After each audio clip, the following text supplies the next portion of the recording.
ما غاديش يكون عنده داك التاثير، عكس انك دير واحد الفيلم او واحد الرساله او واحد البرنامج اللي يكون العنوان ديالو مثير او المضمون ديالو مثير باش تستقطب اكثر عدد ممكن.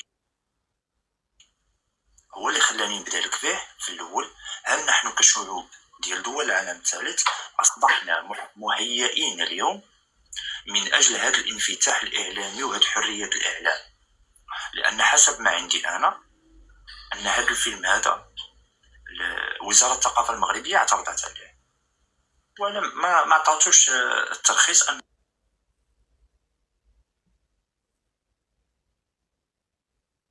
يتعرض في السينمات، لانها شافت المحتوى ديالو محتوى بالنسبه لنا حنا كنشوفوه هدام، لانه مبالغ فيه، لا يعالج لا قضيه ولا شيء. هو محتوى يصور لنا مغرب لا نعيش فيه.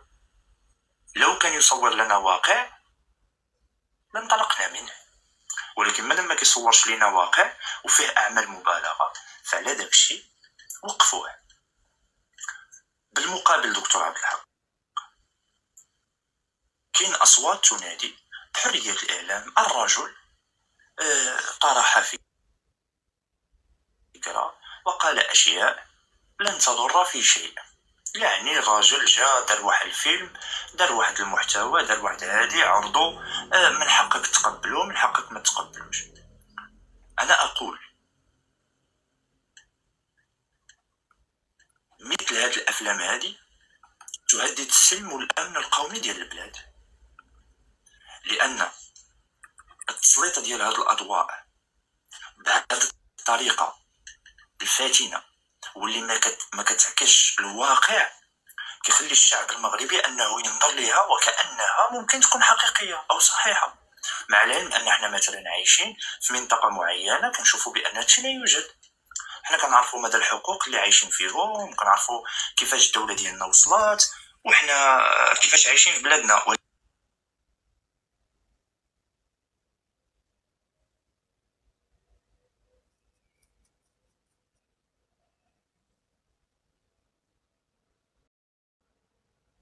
لكن ربما نقدر نقول بان هناك جانب من المغرب لا يعيش في هذه الحريه، او هناك شيء يقع وحنا ما عارفينوش، فغيدخل شك بزاف ديال الفئه ديال الشباب اللي ممكن انهم يتعاطوا مع الموضوع على انه حقيقه دامغه. وما نساوش بان هذا الاعلام هذا لا يسوق فقط للمغرب بل يسوق لدول العالم، وهذا هو الخطير. اليوم وحنا كنتسناو استحقاقات وكنشوفوا المملكه المغربيه وهذا النهوض ديالها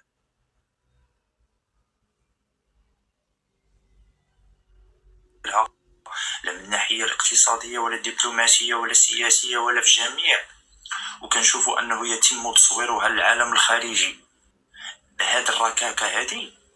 فانا كنظن وجب التدخل، وجب التدخل على الاقل.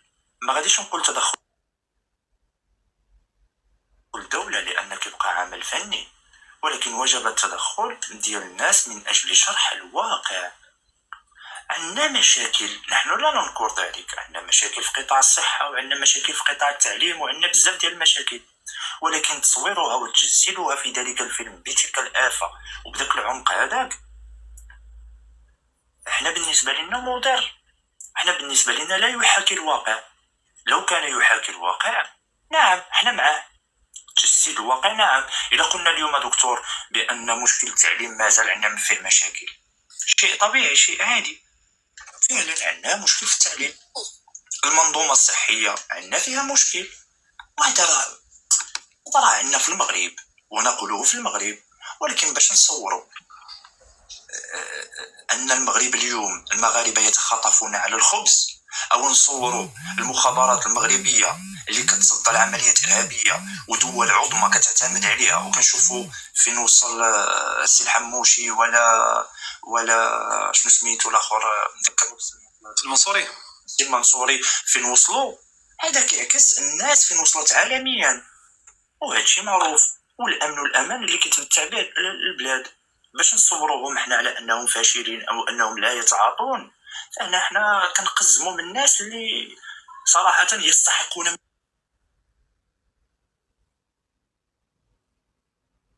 منا اكثر.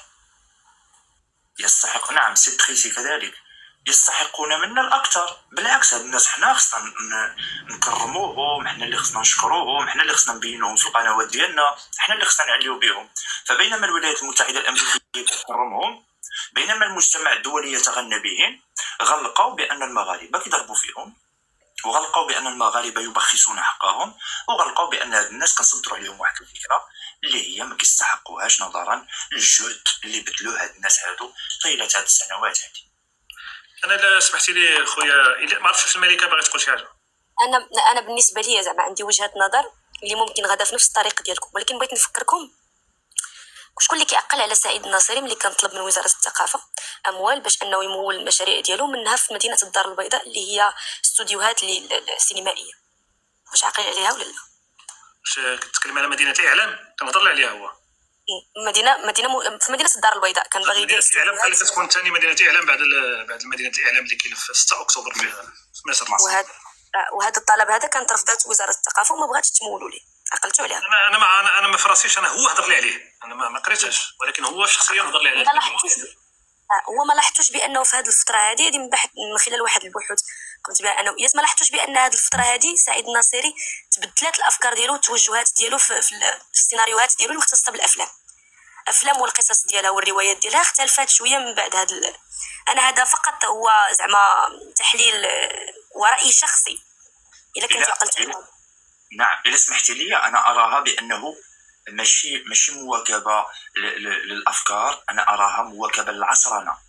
نظير انني انا الافلام والمسلسلات الاخيره اللي ولات كينتجوها سواء الاعلام المصري او الاعلامات كاملين جميع الدول اصبحوا يركزون على هذه النقطه، بحال مثلا الافلام ديال مصر ولاو كيصوروا داك الحارات ديالهم وداك السيوفه وداك الشيء في واقع حتى المصريين ينتقدونه وكيقول لك بانهم لا يعيشون في هذه المستنقعات اللي كيصوروا في الافلام.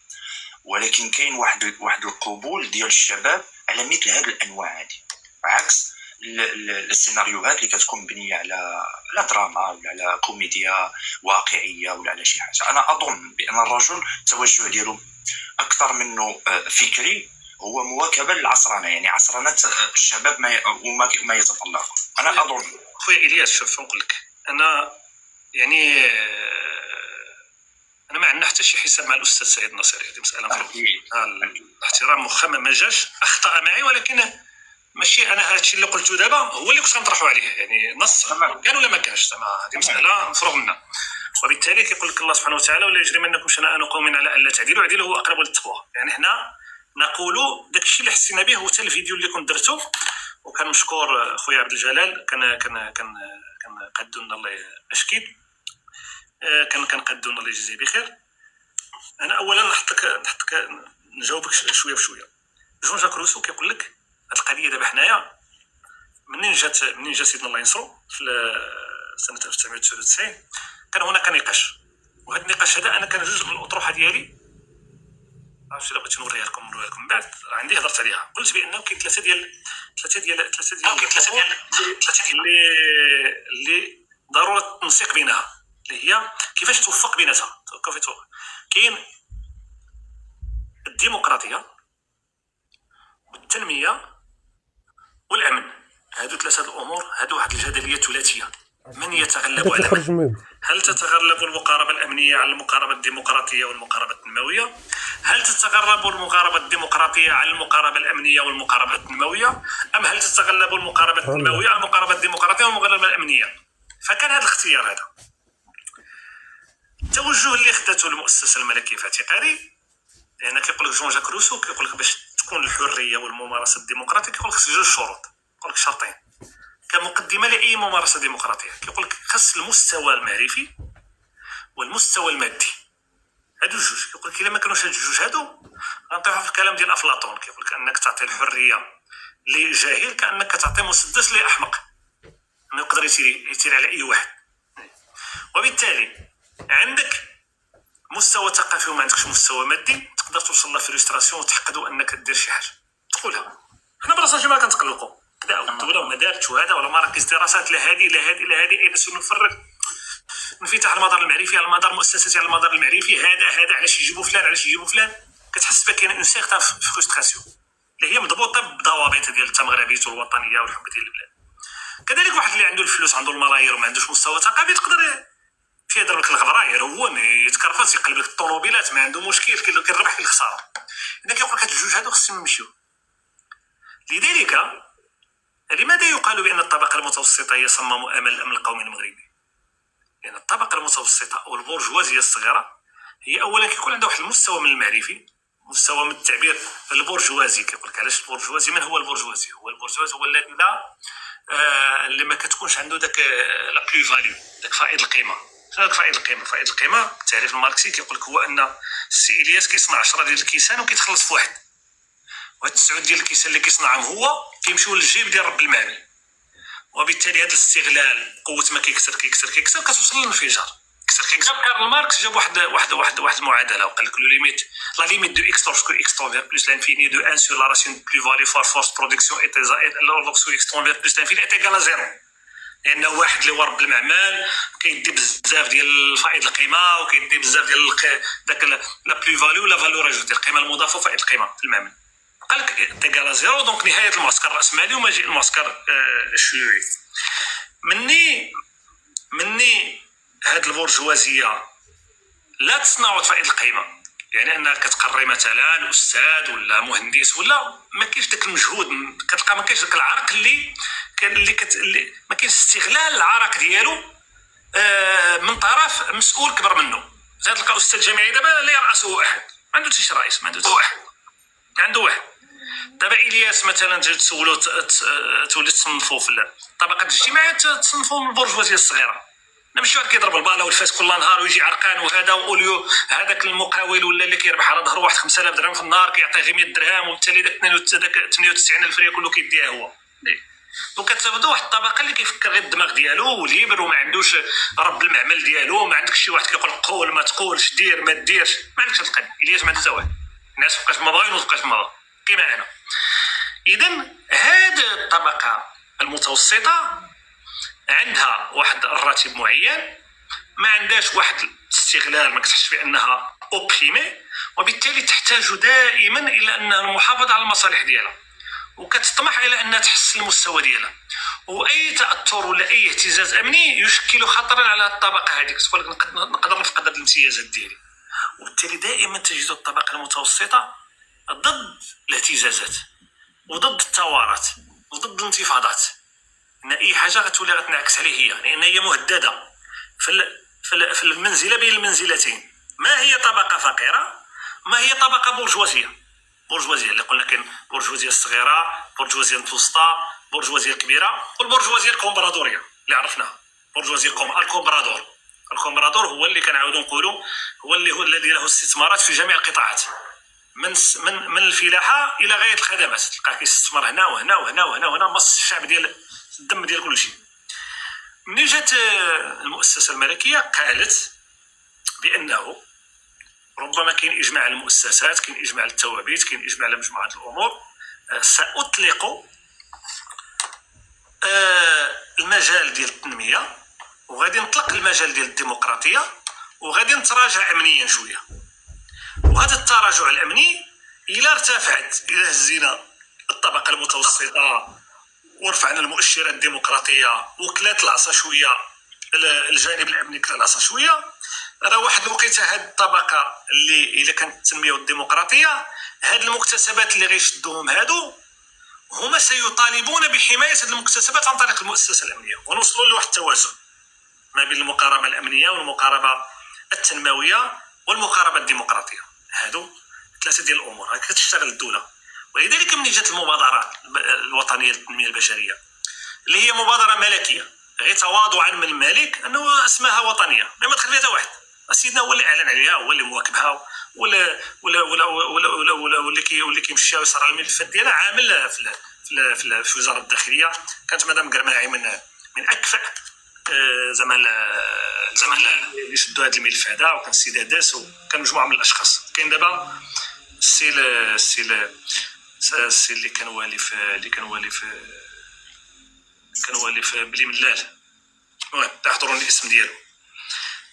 هذه المبادره الوطنيه للتنميه البشريه استاذ الياس استاذ الملكه كانت عندها جوج اهداف.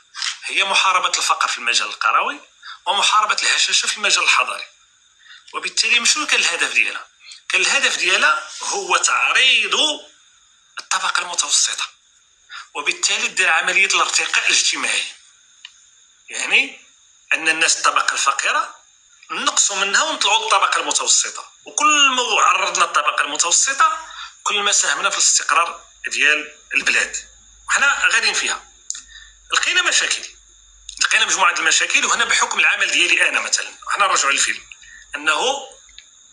أن الجامعات نورمالمون هي اللي كتكون فيها ما يسمى بلجان التنشيط، هي المفروض أنها تقترح مجموعة من المشاريع، وهذه المشاريع خصها تكون مشاريع مهيكلة تعود بالنفع على ذاك المستفيدين باش يستافدوا ونجحوا في عملية الارتقاء الطبقي. لكن للأسف الشديد هذه لجان التنشيط ما اشتغلت كما يجب، وبالتالي رجع جزء إلى رؤساء الدوائر اللي هما كيشتغلوا مع العملات من أجل يعني اقتراح ديال مشاريع مهيكلة. وحينما نتحدث على مشاريع مهيكلة المفروض ان اي رئيس جامعه ولا اي رجل سلطه ملي كيوصل ان كوموندمون كيدير سكون نابيل لو طابلو دو بور تيريتوريال فيه كل شيء، المعلومات كاع اللي عطا الله، المعلومات الترابيه، المعلومات المناخيه، المعلومات الامنيه، المعلومات الصحيه، المعلومات البطاله، الجفاف، الكوفير فوريستي، كل شيء كيدير.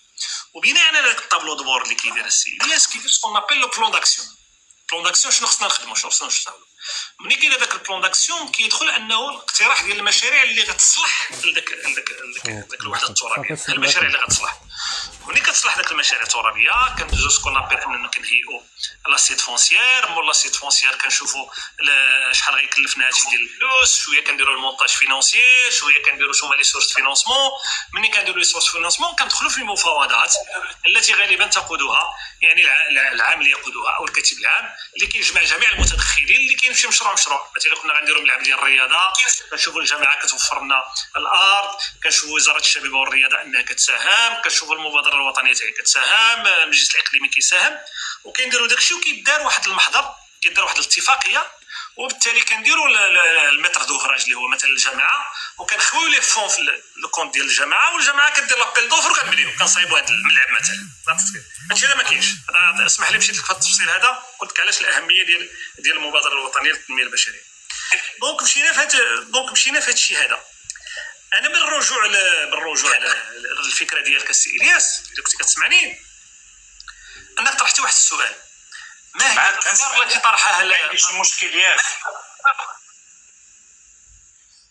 عندي شي مشكل ياك انا كنسمعك اخويا، الصوت ديالي مزيان، انا كنسمعك حيت الصوره كتبان لي كتحرك ببطء.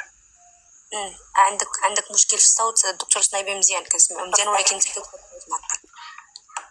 انا كنسمعكم نتوما مزيان ولكن الصوره ديالي كتبان لي في شكل مضبه شي شويه، وانا كنتحرك بالسيف. شباب يمكن شويه الله بغيت نكبس لك اخويا الياس. الله يكبر لي بك دكتور، الله يعزك. شباب راه غير خوتنا لتحت راه دايرين خدمتهم، حاولوا ما امكن نكبسوا، الله يكبر بكم. تفضل دكتور، استسمع الا وقع شي حاجه راه نعاونوا. نرجعوا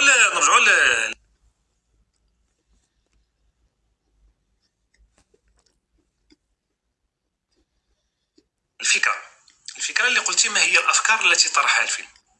انا بالنسبه لي لم ياتي باي فكره بتاتا يا اخي، يعني ولا فكره. اكيد انك تفرجتي، واكيد ان الاخت الملكه تفرجت، لم تاتي باي فكره. بالعكس انه كما قلت وانت كنت ذكيا وصائبا فيها، انه اعطى خارطه الطريق للشاب الناقم البسيط للوصول الى ما يصبو اليه.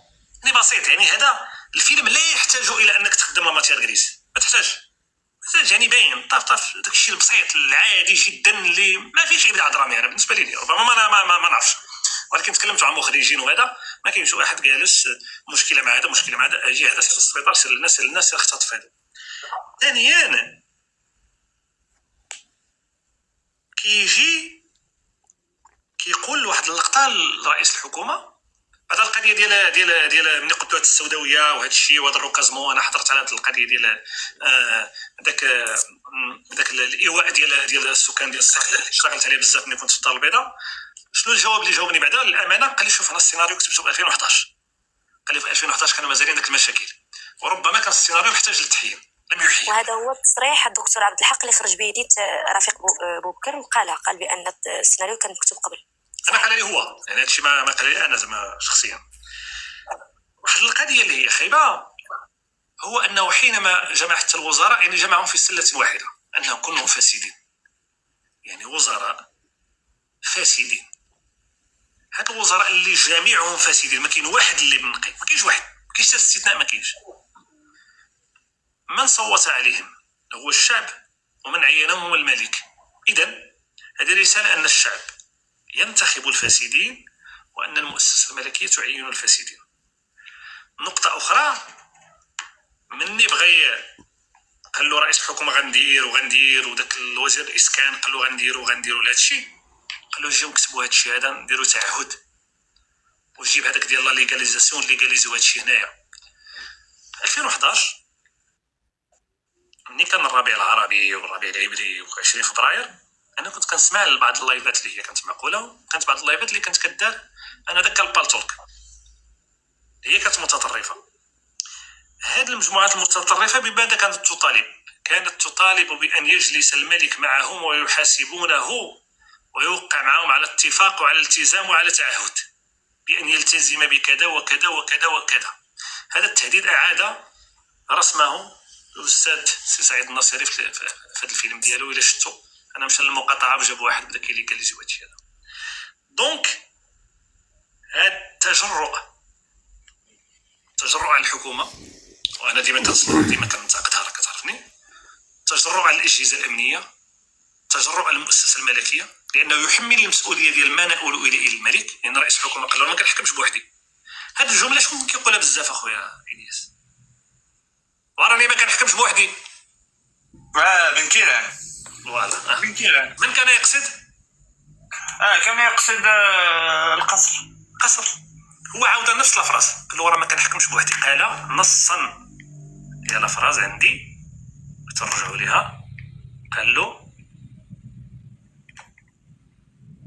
له انا ما كنحكمش بوحدي.